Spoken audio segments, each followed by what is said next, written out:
C'est bon, ça passe bien là? Hello, ouais, ça a l'air de marcher. Super. Bah, merci beaucoup hein, d'accepter de faire cette petite interview avec moi. Bah, c'est pas une très très grande chaîne, mais j'aimerais bien Mhm. ben, partager ma passion en fait pour le fouet artistique et sportif, un peu comme toi. Donc, Oui.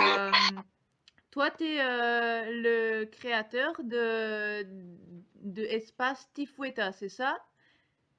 Voilà, plus précisément de la marque Tifueta. D'accord. Donc en fait, la marque Tifueta, c'est vraiment la première marque de produits carnavalesques de la Guadeloupe, puisque j'étais le premier qui a été au bout vraiment de la concrétisation de la création d'une marque. Et du coup, c'est vrai que ben, comme le fouet a toujours été ma passion, et j'en vendais déjà quelques-uns avant de lancer la marque. Et donc, du coup, à un moment, je me suis dit, bon, ben, je me lance et je fais vraiment une marque de fouet. D'accord. Et Ouais. mais en Guadeloupe, vous faites claquer les fouets pendant toute l'année ou c'est seulement pendant le carnaval? Principalement pendant le carnaval. Alors, c'est vrai que maintenant, de plus en plus, c'est surtout les jeunes garçons qui se l'approprient. Maintenant, de plus en plus, c'est démocratisé, donc on a de plus en plus de filles aussi qui vont se l'approprier, mais c'est vrai que c'est en général les jeunes garçons, donc avant, jusqu'à peut-être des fois 18, 20, maintenant 25 ans, euh, la majorité savent péter le fouet et en fait, on l'utilise essentiellement dans le carnaval, puisque c'est issu, en fait, nous, sur la tradition, ça rentre dans la tradition du carnaval, en fait, en Guadeloupe, d'avoir le fouet, notamment dans les groupes locaux qu'on appelle les groupes à peau. D'accord. Et donc là, vous faites claquer les fouets en groupe ou tout seul? Voilà, souvent. Alors, du coup, ça fait que, ben, comme la pratique a été démocratisée de plus en plus, surtout depuis les années, on va dire, fin des années 90, début 2000, surtout avec la nouvelle génération. Et en fait, maintenant, avant, on le trouvait vraiment dans le carnaval. Donc, il faut savoir que nous, le carnaval commence le premier dimanche de l'année et ça va jusqu'au Mardi Gras. Donc, qui tourne des fois en février, des fois en mars. Ça dépend. Et tous les dimanches, il y a carnaval dans les rues. Et c'est vrai que, donc, du coup, tous les dimanches, il y avait des fouets qui accompagnaient les groupes. Et maintenant, de plus en plus, on en trouve ben, au bord du chemin, dans les quartiers, chez eux. Les jeunes, en fait, ça devient une pratique depuis, on va dire, depuis le mois de novembre jusqu'à la fin du carnaval, jusqu'au jour qu'on appelle la mi-carême. Euh, les jeunes, ils sont à fond sur les fouets et ça claque de partout. D'accord. Et quand vous faites ça, c'est durant les parades, c'est organisé? Il y a une chorégraphie qui est faite avec ce groupe ou c'est chacun fait comme il veut, mais dans un groupe ensemble pendant une parade ou Alors, alors nous, en fait, c'est pour ça, c'est ce qui est marrant, et c'est pour ça d'ailleurs que je m'étais abonné à votre compte, c'est que euh, nous, c'est pas utilisé dans un effet artistique. Moi, je l'ai poussé à travers ma recherche et dans ce que j'ai vraiment dans la transmission, j'ai cherché à y mettre un côté artistique. Mais nous, il est vraiment maintenant, il est plus comme un outil, un instrument de performance en fait. C'est-à-dire qu'il il est issu, c'est vrai que dans les origines du fouet, en fait, d'où ça vient, pour nous, c'est très identifié soit souvent à l'esclavage, donc par rapport au fouet qui était utilisé pour battre les ancêtres. Et ou sinon, bah, après, il y a d'autres significations qui étaient aussi le fait de le faire claquer pour fertiliser la terre. Et aussi, alors c'est ce qui rentre vraiment dans le cadre du carnaval, on dit que ça éloigne les esprits. Et donc du coup, que ça a des effets mystiques en fait. Donc ça permet vraiment d'ouvrir en fait l'espace pour la parade.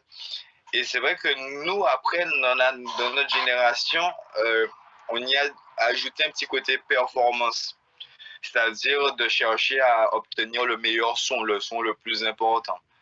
Et c'est vrai que maintenant, on en est à avoir des fouets qui pètent aussi fort qu'un feu d'artifice ou qu'un pétard, en fait.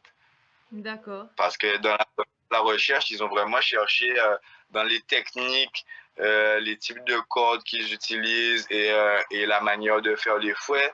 L'objectif, c'était vraiment d'obtenir le son le plus important, le son le plus gros, quoi. Et en fait, on voit qu'il y a vraiment, dans les pratiquants du fouet, il y a vraiment ce petit côté de, comment ça s'appelle, de concurrence, en fait, qui fait qu'on est toujours dans une recherche de, ah, bon, mon son, il n'est pas encore meilleur, ou bien, enfin, il sait pas, il cherche à avoir le meilleur son, ou bien avoir un son vraiment important pour impressionner. Et c'est ce qui impressionne, en fait, dans les parades, c'est le son qu'on obtient à partir de fouet. D'accord, oui. Ben donc ils doivent être pas mal lourds, les fouets, non? Longs et lourds, du coup. C'est très. Alors, c'est que nous, c'est vraiment fait avec des cordes. Moi, lorsque je fabrique, j'utilise des amarres de bateau. Donc, on se retrouve des fois avec des fouets qui ont des gabarits de 30 mm de diamètre quand même. Donc, ça fait des bonnes épaisseurs. Et en fait, un fouet pour quelqu'un de, allez, on va dire un jeune de 18-20 ans qui est dans un groupe et, euh, et qui pète un fouet, il va en général avoir un fouet entre 2,50 m et 3 mètres Ouais.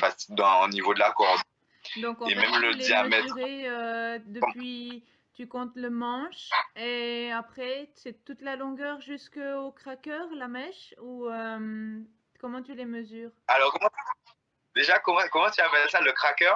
Ouais, La mèche? le bout qui passe le mur du son, ouais. Ex- Le cracker, bah, Exact. c'est Eh en bien, anglais, mais en français, bah, c'est assez encore au début la terminologie en français des termes de fouet, mais on dit la mèche, ouais, le bout comme ça.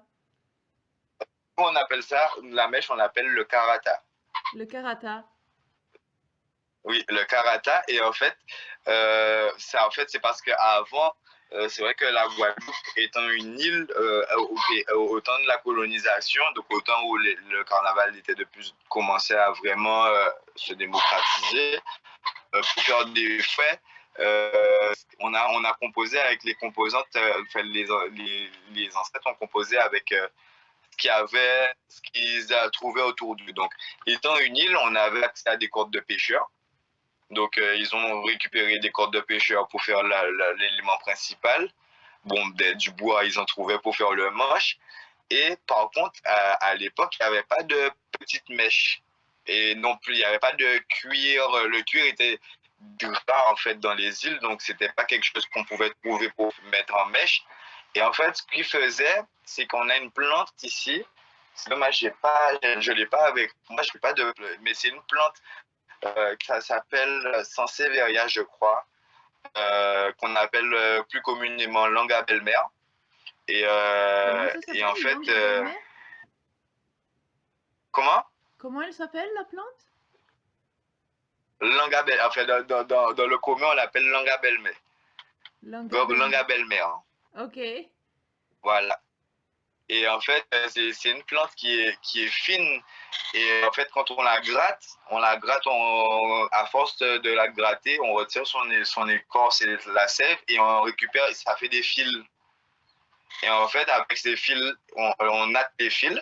Et c'est ce qui servait de mèche. Et en fait, la plante s'appelle aussi le karata. Donc, d'où le nom karata, en fait. D'accord. Et maintenant, vous faites toujours donc le karata avec cette plante ou vous utilisez quoi Pour moi, maintenant? c'est. Alors, il y a certains groupes qui font toujours la pratique, qui le transmettent, qui font le travail de transmission, mais c'est vrai que ce n'est pas une pratique qui a été transmise en soi, et surtout avec le phénomène de la mondialisation. En fait, une fois qu'on a pu avoir l'accès aux supermarchés et grâce aux bateaux et aux containers, avoir un afflux par les ports, ça a bouleversé. Et c'est vrai que finalement, c'est plus facile maintenant pour les jeunes de passer par j'ai des bobines, voilà, par des bobines de mèche en fait. C'est vrai que là, avec voilà. D'accord. C'est quoi des ça? bobines. Et C'est du nylon?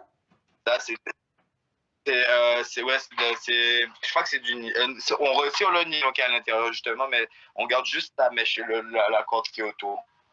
Et ça D'accord. donne. Et voilà. Voilà, j'ai plusieurs petites mèches. On en a de plusieurs couleurs. Ah, C'est de ça la c'est la drisse, je mèche. crois. Voilà. Ah ouais, d'accord. Ouais, c'est gros, hein?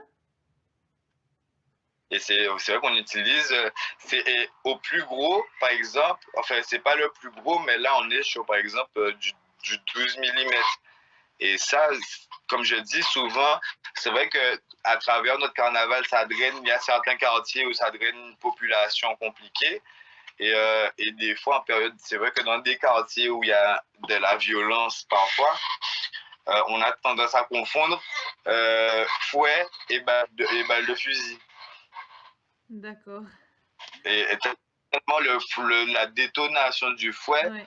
mais ça, c'est parce qu'en fait, comme c'est toujours dans le phénomène du mur du son, en fait, c'est juste que la mèche étant plus grosse, elle produit encore un mouvement de l'air qui est plus important, en fait. Donc, D'accord. forcément, la détonation est plus importante. Et c'est vrai que dans la réflexion, on a fait un travail de recherche sans se rendre compte qu'on faisait un travail de recherche. Juste parce qu'on cherchait à avoir le meilleur son, Ouais. on a réussi à avoir un compromis en termes de grosseur de cordes, parce qu'on se retrouve avec des cordes vraiment grosses. Je peux te prendre un exemple. Dans 2 secondes.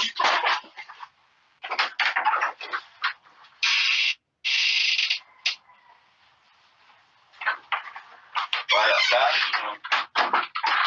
on va dire, ça, c'est un fouet commun pour nous, D'accord. avec la mèche au bout qui est bien défilée.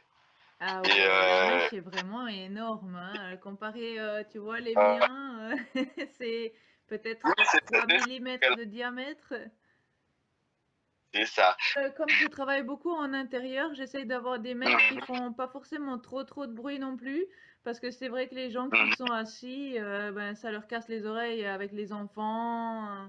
On essaie de pas faire trop de bruit, mais en extérieur, c'est bien. Mais j'ai fait l'expérience que plus la mèche est grosse, plus le son est épais et plus étouffé. C'est ça, c'est-à-dire que, alors, plus la mèche est grosse, et c'est vrai qu'effectivement, plus on a un son qui tend vers le grave. D'accord. Et, euh, et en fait, c'est vrai qu'en passant au sonomètre, par contre, ça n'envoie pas forcément plus de décibels. Le nombre de décibels toujours reste le même. C'est vraiment le son qui devait, puisque je pense que en ayant le claquement en fait sur les mèches qui sont plus grosses, ça donne vraiment un claquement qui donne plus de volume sonore, mais pas forcément des décibels plus importantes. D'accord. Et c'est vrai que dans l'expérience, quand on fait des fouets qui sont pas assez épais pour la taille de la mèche, ben le mouvement il est pas, c'est-à-dire il est trop volatile quand on le fait tourner. Parce qu'on a une technique pour le faire tourner au-dessus et qu'il revienne pour faire l'aller-retour. Et en fait, c'est vrai que quand la mèche est trop lourde pour le fouet ou qu'elle n'est pas adaptée, bon, on a ce côté étouffé en fait du son qui ne va pas, puisqu'il nécessite vraiment un claquement important en fait. On a déjà essayé de mesurer la vitesse de déplacement de la mèche en le filmant avec une caméra qui a, je ne sais plus à combien d'images secondes, mais en extra ralenti. On n'a pas réussi à trouver le moment entre enfin le moment de claquement en fait. Tellement c'était rapide en fait. Oui, ok, ouais. Et le record de décibels, c'est c'est combien? Euh, je crois qu'on y a quelqu'un qui a fait 138 décibels. Wow, super. Avec, avec un fouet. Et c'est vrai que même en mais c'est vraiment là où c'est impressionnant, c'est sur la détonation quand on entend vraiment quand c'est grave en fait. Ouais. Et que ça fait vraiment un son de feu d'artifice ou de pétard en fait. C'est vrai que nous on est habitué, nous les locaux en Guadeloupe, on est habitué avec, mais toute personne qui ne connaît pas est surprise la première fois. Mhm. Les touristes en général, ils sont vraiment surpris par le son. Puisque c'est vrai que quand on arrive, on voit un fouet, on n'imagine pas qu'un fouet peut obtenir, avec un fouet, on peut obtenir une telle détonation, en fait. Mhm. Mhm.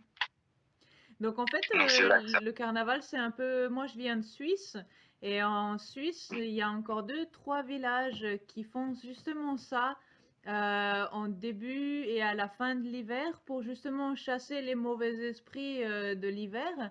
Et les gens qui construisent ces fouets, j'ai été leur faire une visite et ils ont dit qu'il fallait utiliser les fouets seulement durant cette période de carnaval. Je crois que c'est de novembre à mars. Ça dépend un peu des Mhm. régions, parce qu'il y a des régions en Allemagne où ils font ça, et il y a des régions en Suisse, et on a différents temps d'utilisation. Mais Ouais. vraiment, le reste de l'année, c'est pas permis. Je leur ai demandé si je pouvais essayer un de leurs fouets. Ils ont dit non, non, enfin, c'est vraiment que durant Ah ouais. ce moment-là. Et en Guadeloupe, c'est comme ça aussi ou c'est plus utilisé quand même durant la période de carnaval, mais vous pouvez l'utiliser toute l'année? Alors, de base, c'est vrai que c'est propre à la tradition du carnaval, mais c'est vrai que de, quelqu'un qui pète un fouet, en fait, c'est là où les gens vont pas être d'accord sur le reste de l'année, c'est par rapport aux nuisances, puisque c'est vrai que ça fait beaucoup de bruit, mais après, c'est pas quelque chose qui va déranger ou choquer de voir quelqu'un péter un fouet hors période de carnaval. Puisque nous-mêmes, on a travaillé sur un modèle de championnat de fouet, carrément, pour le pousser, pour lui donner carrément un côté sportif. Et c'est vrai que le championnat va se pratiquer hors période de carnaval. Donc, c'est vrai que c'est pas une période, c'est pas, on n'a pas de rigidité. Il y a une certaine flexibilité, mais c'est vrai que en fait, c'est l'origine, ça reste quand même le carnaval. Et D'accord. c'est le moment où c'est vrai que pendant le carnaval, tu peux aller dans presque n'importe quel quartier de la Guadeloupe. Tu peux pas faire le tour de la Guadeloupe sans avoir entendu un fouet. C'est ça. C'est génial. Et donc, ce Donc, championnat-là que tu organises, ça sera ou est-ce que ça a déjà lieu ou c'est quoi les critères alors, pour juger, quels sont les critères pour être le premier, par exemple? Il faut faire quoi? Le plus de sons, donc, du coup. exactement. Alors, c'est ça, c'est que dans le championnat, l'idée, c'est. Alors, il y a deux types d'épreuves. Donc, il y a une épreuve d'endurance, puisque souvent, les gars font des super gros fouets, mais dans l'endurance, c'est pas trop ça. Donc, il y a des épreuves d'endurance où ils sont en compétition contre eux-mêmes, donc, grâce au sonomètre. Donc, avec des décibels de référence, on va enregistrer pendant un temps donné le nombre de coups de fouet qu'ils arrivent à donner qui est supérieur ou égal à leur moyenne de décibels. Et du coup, ça va donner un premier résultat. Et après ça, il y aura des duels. Et le duel, ce sera vraiment face à un jury qui aura les yeux bandés et qui pourra, au son, déterminer qui a eu le meilleur son. D'accord, super. Waouh. Et ça se passe quand? Alors là, c'est vrai qu'on avait commencé une première édition qu'on n'avait pas pu mener jusqu'au bout par rapport à toutes les périodes. Il y avait eu des confinements, etc. Là, on va relancer les choses d'ici la fin de l'année. Et donc, du coup, en fait, l'objectif, c'est de faire les périodes, les phases de qualification et les premières phases de demi-finale, etc., hors période de carnaval pour que la finale et le fait demi-finale et finale arrivent au début du carnaval de l'année prochaine. D'accord. Ok. Ben, c'est super. Ben, dis-moi quand tu as les dates, je le mettrai sur mon site. S'il y a des gens qui ont envie de venir en vacances en Guadeloupe, moi j'aimerais beaucoup. Après, je sais pas si j'arriverai prochainement.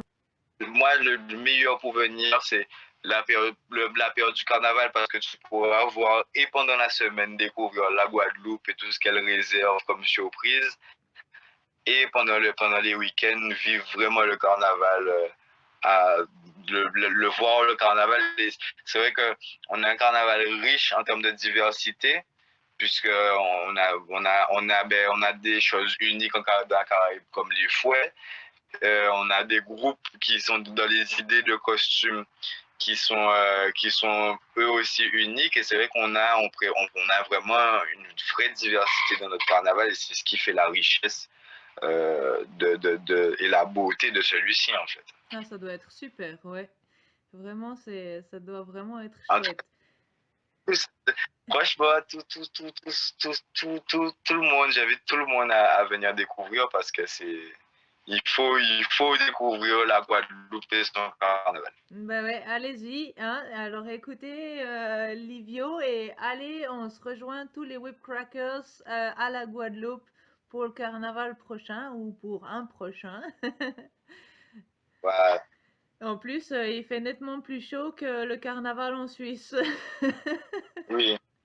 Au moins c'est dans la chaleur, donc il n'y a pas de quoi attraper froid. J'ai vu que tu fais des fouets en feu aussi. Oui. Donc Alors ça, là, c'est tu vrai, utilises du c'est le Kevlar. côté art. Non? Tu utilises du Kevlar pour le fouet en feu? Alors, même pas. Alors, si j'utilise, je suis parti sur la réflexion. C'est vrai que c'était un défi qu'on m'avait donné pour un clip. On m'a demandé est-ce que je me sentais de pouvoir péter un feu en feu. Moi, j'attendais juste la bonne raison de me lancer dedans. Et, euh, et c'est vrai que c'est une dimension artistique que j'avais depuis un moment, je voulais lui donner. Et dans la réflexion, je suis parti sur la réflexion de la lampe à pétrole. La lampe à pétrole qui est composée d'une corde en chanvre, une ficelle en chanvre, qui est imbibée de pétrole et qui ne brûle pas. Et effectivement, je me suis fabriqué une corde en chanvre. Et quand je l'imbibe de pétrole et que je la mets en feu, j'ai aucun souci avec. Après, j'ai vraiment mené une réflexion autour de, de ce que j'allais faire pour ne pas me retrouver à faire n'importe quoi non plus, puisque ça reste quand même du feu, avec tout le danger que ça a. Mais c'est vrai que le résultat, quand j'ai vu le résultat, c'est quelque chose que je me retrouve à faire aller au moins une fois tous les 2, 3 mois. Mhm. Ah oui, ça doit être énorme Ouais. avec la taille des fouets. Donc, le pétrole ou ce que tu utilises comme liquide doit vraiment bien s'imbiber à l'intérieur de la corde. Et la première boule de feu doit être énorme avec Ouais. la taille du fouet. Et, et ce que j'ai aimé, c'est que pour la petite anecdote, c'est quand j'ai pété le fouet la première fois, j'ai eu une sensation de chaleur. Mhm. Et c'est une chaleur qu'on retrouve c'est le carnaval culturel. Ce qu'on appelle le mas en fait, c'est ce qu'on appelle le mas. C'est les groupes à peau. Tous les dimanches, ils sortent dans on va dire, le centre de la Guadeloupe, la commune du centre de la Guadeloupe, c'est Pointe-à-Pitre. Et en D'accord, fait, donc le ah, MAS, c'est les groupes de... Comment vous vous appelez? Vous vous appelez pas les artistes fouetteurs ou quoi? C'est quoi votre nom? non, les fouettards. Les fouettards. Voilà, les fouettards et les fouettards, ben, on fait partie des masses justement. Donc chaque groupe a ses fouettards, hein. Et en fait, chaque groupe défile. Devant, il y a les fouettards, après ça, il y a le cortège et derrière, il y a les musiciens. Et c'est comme ça D'accord, que sont composés les groupes à peau, qu'on appelle aussi plus communément ici les masses. les MAS. Et en Oui. fait, tous les masses défilent tous les dimanches dans la commune centrale à Pointe-à-Pitre, de la Guadeloupe qui s'appelle Pointe-à-Pitre, voilà. Et en fait, quand il y a à Pointe-à-Pitre, tous les dimanches en période de carnaval, il y a une espèce de chaleur, de, de, de convivialité, de chaleur. Il y a une ambiance en fait, il y a une vraie ambiance de chaleur. Et quand j'ai pété le fouet la première fois en feu, j'étais loin de cette ambiance-là. Et le moment où la boule de feu s'est produite, j'ai vraiment retrouvé les sensations de la chaleur que j'avais dans Pointe-à-Pitre le dimanche. Ouais, Et je c'est pense vrai que que t'es j'ai pas trouvé. le seul. Les personnes autour de toi, ils ont dû sentir la chaleur aussi. C'est ça, c'est ça. Donc, Quand c'est vrai que tu... c'est des sensations. je me suis rendu compte que dans le carnaval, ce qui fait aussi l'essence de notre carnaval, c'est cette chaleur en fait Mhm, qui en ressort. mhm. Et toi, tu as cette passion depuis tout petit ou tu as commencé comment à fouetter? Alors j'ai vraiment commencé quand j'étais petit, parce que ça, comme je dis, c'est des choses depuis enfant ici, les jeunes garçons, ils rêvent, ils rêvent d'être fouettards et d'avoir un super fouet, etc. Et en fait, moi, c'est vrai que moi, depuis jeune, 5 6 ans, j'avais envie d'avoir, je voulais faire le fouet. J'ai eu mon premier fouet, je crois que j'avais peut-être 6 ans. Et c'est mon grand-père qui me l'avait construit. Et après ça, peut-être quand j'ai commencé à avoir 8 9 ans, j'ai commencé à bricoler un peu mes fouets. Et j'ai toujours gardé cette passion, même majeure. J'allais faire du fouet le dimanche soir, le lendemain matin, j'allais travailler. C'est vraiment dernièrement que je suis passé dans la musique, que j'ai commencé à juste passer musicien dans les groupes. Mais sinon, ça a vraiment été une passion. Et tellement ça me faisait vibrer, à un moment, j'ai décidé que je voulais de faire de ma passion mon métier. Et c'est sur ça que je me suis lancé, en fait. D'accord. Donc, quand tu fais pas péter les fouets, tu les fabriques, c'est ça, ou tu formes les jeunes pour les prochains carnavals? C'est ça. Je forme les plus jeunes, je fais énormément de transmission, puisque, comme je dis, le fouet, il manque aussi de transmission. Quand j'ai commencé mon travail, je m'étais rendu compte que malgré ça, c'est un pilier de notre culture et c'était en même temps un sujet tabou. Donc finalement, mon objectif, c'était justement que ce ne soit plus un sujet tabou, de par la transmission et de par le travail que j'amenais. Donc c'est pour ça que je fais des ateliers où je transmets les techniques de fabrication, je transmets les techniques de claquage. Et sinon, je fais aussi essentiellement de la fabrication, donc de fouets toute l'année. D'accord. Mais beaucoup pendant le carnaval, beaucoup, beaucoup pendant le carnaval. Quand tu dis que c'est un sujet tabou, est-ce qu'il y a des gens qui... Est-ce que tu as eu des mauvaises réactions? Enfin, bon, en tant que toi, tu es black, donc tu fais claquer le fouet, je pense que ça a quand même une autre impression sur les blacks qu'une personne blanche qui fait claquer les fouets. Moi, je me souviens que j'avais une fois un commentaire. Bon, j'ai pas eu vraiment beaucoup de mauvais commentaires, mais je peux comprendre que Mhm. ça met des gens mal à l'aise. Et il y a une fille, une fois, qui m'a dit clairement que elle, ça la mettait mal à l'aise et qu'elle aimait vraiment pas du tout voir ça. Comment ça se passe Mhm. avec toi? Qu'est-ce que tu as vécu par Alors, rapport à ça? je pense que ce malaise, il vient surtout du fait qu'il y ait certaines personnes qui ne soient pas à l'aise aussi avec leur histoire. Et c'est vrai que malheureusement, surtout aux Antilles françaises, l'histoire de l'esclavage ben, c'est un sujet tabou. C'est pas, on n'en parle pas à l'école, on n'en parle pas. On sent qu'il y a un côté aussi où la France n'assume pas son côté de cette histoire-là, ça, au point que ben, on ne va pas l'enseigner à l'école. Donc, on a du mal, on a ce malaise aussi avec notre histoire. Et, euh, et c'est vrai que j'ai jamais eu de remarques, puisque ici, en Guadeloupe, c'est tellement ancré dans la tradition que ça va choquer personne de voir quelqu'un claquer un fouet. Par contre, dans le sens inverse, une fois dans un atelier, il y a une dame, une blanche, qui est venue avec son fils et qui m'a appris à part à la fin de l'atelier, qui me disait qu'elle a trouvé ça génial parce qu'ils se sont pas sentis gênés dans l'atelier et qu'elle, au contraire, en fait, depuis qu'elle était arrivée en Guadeloupe, son fils a toujours été attiré par le fouet et qu'elle, elle a fait de la résistance pendant 2 3 ans à ne pas vouloir lui donner de fouet parce qu'elle avait peur de l'image que les gens auraient de son fils en train de claquer un fouet. Et je disais, non, je pense qu'au contraire, en Guadeloupe, on n'est pas sur, on n'est pas sur ce cran de réflexion. On ne sera pas choqué devant un blanc péter un fouet. Par contre, un blanc n'a pas non plus à être gêné. Je pense qu'en Guadeloupe, on est beaucoup plus en phase avec notre histoire, avec nos origines, que dans d'autres pays, dans d'autres peuples, où c'est effectivement, je peux comprendre que ça peut offusquer. Mais c'est vrai que la dimension, pour moi, la dimension artistique, nous, on appuie beaucoup dans notre carnaval, on appuie beaucoup sur la dérision.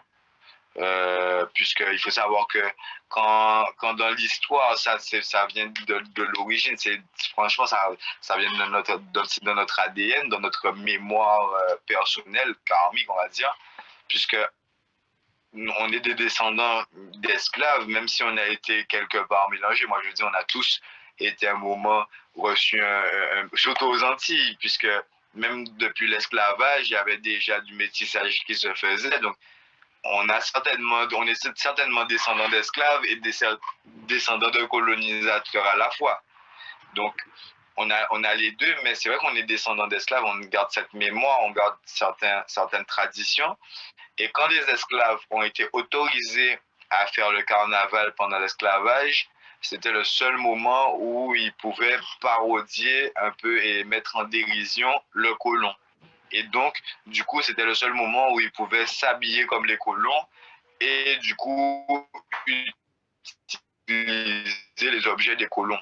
Donc, c'est vrai que à ce moment-là, je pense que depuis à ce moment-là, ça a pris une connotation de dérision qui fait que en Guadeloupe, il n'y a pas ce côté de lien vraiment entre le fouet et son histoire. Je pense que la barrière, elle a été cassée. La tradition du fouet dans le carnaval en Guadeloupe, ça fait depuis combien de temps, tu sais?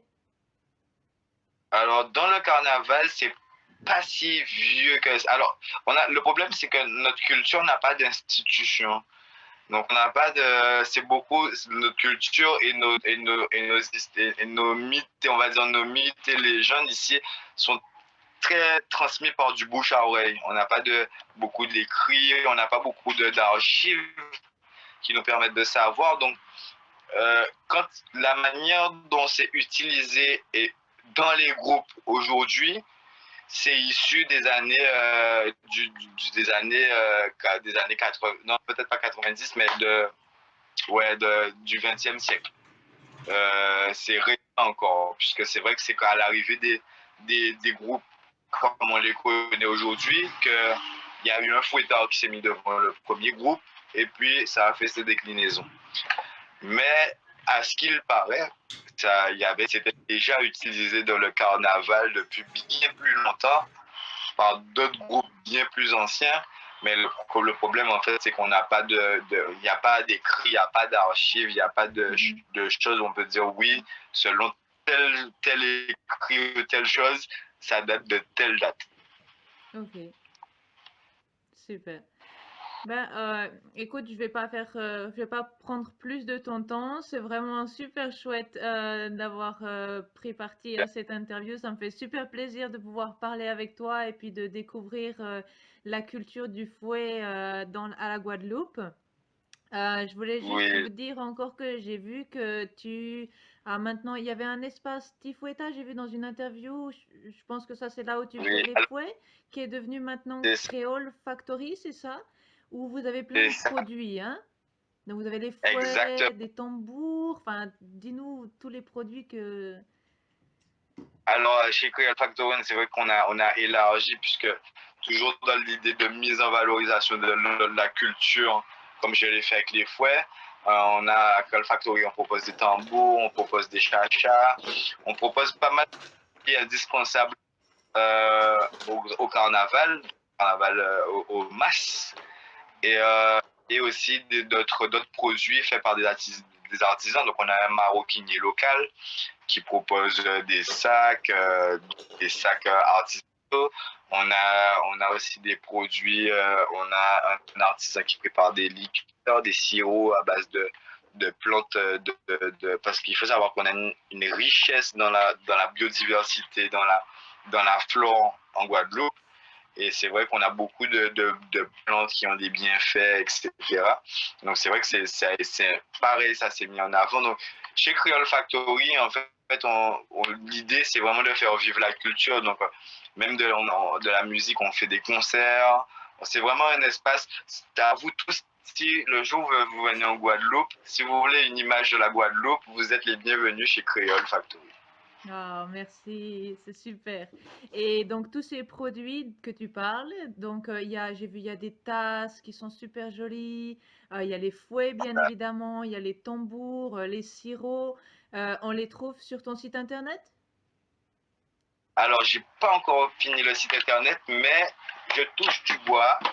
Je touche du bois. D'ici la fin de l'année, on aura un super site qui va pouvoir renseigner, que ce soit sur les produits, permettre la livraison des produits un peu partout dans le monde, et surtout renseigner sur l'histoire pour permettre à chacun de comprendre et puis de faire un voyage en Guadeloupe juste en tapant www.tifoueta.com. Ah ben on se Ça arrive. réjouit. Désolé, il y a les chats qui font les fous.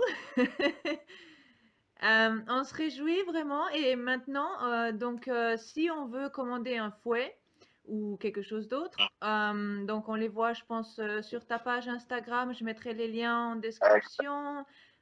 Facebook, Facebook, essentiellement Instagram, d'accord. puis ensuite Facebook, sinon directement sur les numéros qui sont, si c'est pas sur taxe, de là où l'appel est passé, depuis par les numéros qui sont disponibles sur la page Instagram, et puis qui puissent poser leurs questions, qui n'hésitent pas à poser leurs questions, que ce soit sur la page Instagram de Tifoueta, que ce soit sur la page Instagram de Creole Factory. D'accord. Ouais, là, la vidéo est en français, donc c'est une page que je veux faire, une chaîne YouTube principalement en français parce qu'il y a très très peu d'informations qui sont en français, donc j'essaye un peu de développer pour ceux qui parlent français du Canada, et de France, les francophones de Suisse, mais Oui. j'aimerais mettre les sous-titres de toute façon, et donc aussi ça va toucher plus de monde qui parle anglais aussi. Donc, bon, il y a les sous-titres automatiques de YouTube, mais je pense que quand ça Yes. parle de fouet, etc., c'est assez compliqué. Oui. Donc, je les ferai moi-même et j'espère qu'il y aura plein de monde qui vont venir voir le site internet quand il sera fini et peut-être te commander un fouet ou venir voir le carnaval directement chez vous. Juste par rapport au prix, un fouet comme ça, par exemple la longueur, je sais pas, une longueur type de... ça Alors, quoi comme on range de va dire, prix? par exemple, si c'était un fouet pour moi, ça pourrait facilement arriver entre 75 et 95 euros. D'accord. Et tu peux les envoyer partout dans le monde pour l'instant ou il faut attendre que... Mais Ouais, pas encore partout dans le monde, mais en Europe, essentiellement, c'est vrai qu'on a encore un peu de problèmes pour que ça parte dire le Canada, mais c'est possible. Aux États-Unis aussi, c'est encore compliqué, mais c'est possible. Et l'endroit où on galère vraiment, c'est en Afrique, en Asie et dans la Caraïbe, c'est encore compliqué. Mais on travaille dessus. d'accord. Et sinon en Europe, ça va. Donc il faudrait en fait un distributeur en Europe qui peut les envoyer Et ça. Et facilement. normalement, avec la plupart de ce qui est proposé par la poste et les transitaires ici, on peut arriver facilement en Europe. D'accord, cool. Bah, moi j'aimerais bien un Voilà. fouet. Donc je te contacterai encore par rapport à ça et j'aimerais bien les essayer et puis j'espère que tu pourras me montrer un peu comment faire le plus grand claquement. Mais Avec oui, ça grand serait super chouette. plaisir. Comment? Ça serait super chouette d'apprendre la technique de Oui, comment. c'est avec grand plaisir. Et puis quand tu n'hésites pas à venir en Guadeloupe voir directement le carnaval et puis Ah, si je peux venir pour chercher mon pouvoir fouet commencer. directement sur place, je le ferai. Mhm. Hmm, Avec grand plaisir. Merci, merci mille fois pour être là avec moi, avec nous pendant ces 40 minutes. Et puis, on te souhaite tout plein de succès. Est-ce que tu veux encore dire quelque chose par rapport, je sais pas, à tes réseaux sociaux, une adresse, un truc, quelque chose Je pense qu'on a fait le tour, hein, on a vraiment fait le tour. Si je peux répéter une dernière chose, c'est venez en Guadeloupe voir de vous-même pour voir comment on est riche en culture, on est riche en biodiversité et Oui. prendre un peu de soleil. Ah bah oui, alors ça. Et puis, ça serait chouette de faire un échange aussi avec de nous, d'apprendre, parce que nous, moi, comme je fais les fouets de manière artistique, c'est plus des claquements sur de la Oui. musique, des mouvements de technique, mais c'est vrai que c'est pas forcément Mhm. basé sur le son, et je pense que vice-versa, ça serait intéressant pour les fouettards de Oui. la Guadeloupe d'apprendre avec des fouets qui sont nettement plus légers, mais qui la technique est Mhm. complètement différente aussi. Ben, ça sera l'occasion, ce sera vraiment Ouais. l'occasion de faire ce super échange et faire un vrai partage. Mais j'imagine qu'on tiendra tout le monde au courant quand on organisera ça. Ça marche. Dès que vous avez un événement, tenez-moi au courant, je le mettrai sur mon site internet et j'essaierai de faire le maximum de pubs que je peux. Il n'y a pas de problème. Allez, ciao, ciao. Merci beaucoup, hein. Ciao. Bonne journée, Au ciao. plaisir. Bonne journée.